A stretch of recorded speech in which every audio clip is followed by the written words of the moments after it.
வணக்கம்ப்பா. கொடிப்பசலின்னு ஒரு கீரை இருக்குது.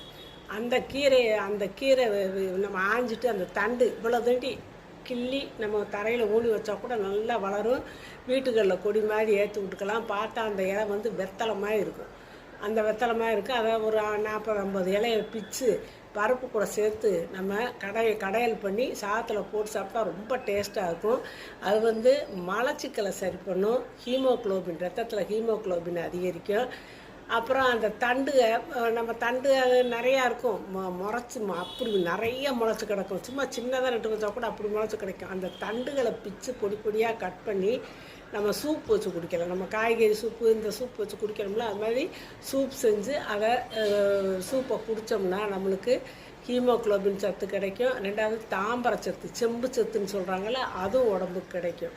அப்படி இருக்கும்போது நீங்கள் அந்த பசலைக்கீரையை உங்களுக்கு இடம் இருக்கிறவங்க ஒரு தொட்டியில் கூட வைக்கலாம். இவ்வளோ தண்டி எடுத்து ஊனிட்டிங்கன்னா அது பாட்டில் மலன்னு வளரும்.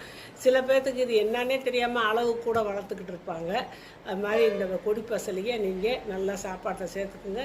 இந்த ரத்தத்தில் ஹீமோக்ளோபின்ங்கிற பிரச்சனையே வராதுப்பா.